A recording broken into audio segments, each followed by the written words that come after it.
Oke,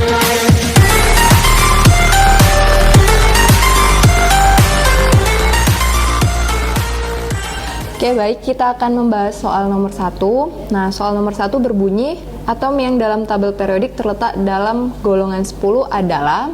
Nah, dari sini kita tentukan dulu golongan 10 itu untuk golongan A atau golongan B. Golongan 10 itu adalah untuk menyatakan golongan 8B dengan elektron valensinya sama dengan 10. Sehingga dari nomor atom yang tersedia di tabel, kita buat dulu konfigurasi dari masing-masingnya. Nah, kita buat untuk yang V, nomornya 25, konfigurasinya AR 4S2 3D5. Untuk yang X 26, konfigurasinya AR 4S2 3D6. Untuk yang W 27, konfigurasinya AR 4X2 3D7. Yang Z 28, konfigurasinya AR 4S2 3D8. Dan yang terakhir dengan nomor atom 29, AR 4S1 3D10. Nah, berikutnya kita tentukan elektron valensi dari masing-masing konfigurasi yang udah kita buat. Nah, untuk V sendiri, elektron valensinya berjumlah 2 tambah 5, 7. Untuk X 2 tambah 6, 8. Untuk W 2 tambah 7, 9. Untuk Z 2 tambah 8, 10. Dan untuk Y 1 tambah 10 sama dengan 11. Nah, sehingga kita dengan mudah menentukan untuk golongan 10 yang memiliki elektron valensi 10 yaitu dimiliki oleh Z dengan nomor atom 28, sehingga jawabannya adalah yang E, yaitu Z.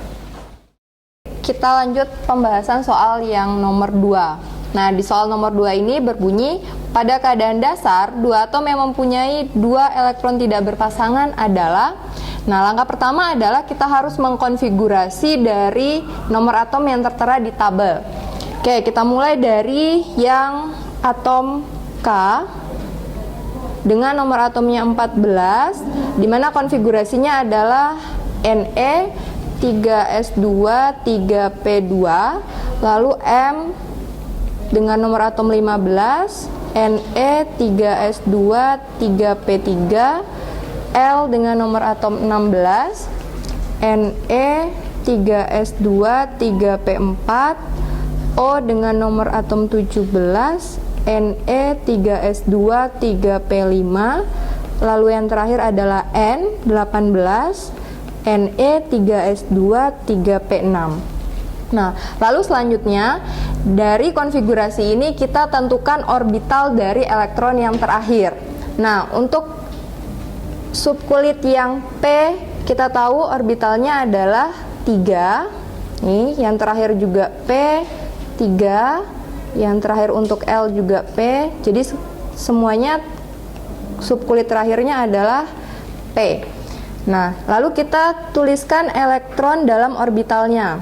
Untuk K memiliki 2 elektron terakhir, sehingga kita tuliskan ke arah atas, yang M ada 3, ke atas dan ke atas, yang P 4, 1, 2, 3, 4, yang O 5, 1, 2, 3, 4, 5, yang N 6, 1, 2, 3, 4, 5, 6.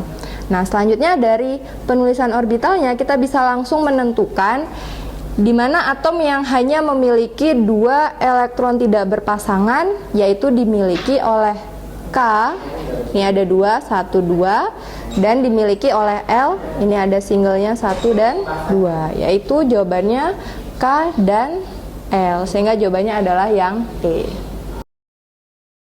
Oke, kita lanjutkan dengan soal nomor 3. Nah, di soal nomor 3 ini berbunyi, unsur yang memiliki kemampuan terbesar untuk menarik elektron dalam suatu senyawa yang berikatan memiliki nomor atom. Nah, kita tahu bahwa arti dari kemampuan untuk menarik elektron merupakan definisi dari keelektronegatifan. Sehingga kita cari dari nomor atom yang tertera di dalam opsi, di mana yang memiliki keelektronegatifan paling besar adalah, oke, kita lihat terlebih dahulu untuk atom dengan bernomor atom 5. Oke, bisa kita misalkan saja X 5. Di sini kita tuliskan konfigurasinya 1s2, 2s2, 2p1. Lalu yang kita anggap Y nomornya 6, 1s2, 2x2, 2p2. A dengan nomor 7, 1s2, 2s2, 2p3. B nomornya 8, 1s2, 2s2, 2p4. Lalu yang terakhir adalah C dengan nomornya 9, 1s2, 2s2, 2p5. Oke, berikutnya kita tentukan letak dari masing-masing atom yang ada di dalam opsi. Nah, karena kebetulan opsinya tertera dengan nomor atom yang berurutan, sehingga kita dengan mudah mengurutkan saja dari nomor atom yang ada. Sehingga mulai dari yang terkecil dengan bernomor atom 5, 6, 7, 8, dan 9. Nah, berikutnya kita tentukan atom yang memiliki keelektronegatifan paling besar adalah atom yang terletak paling kanan dan paling atas.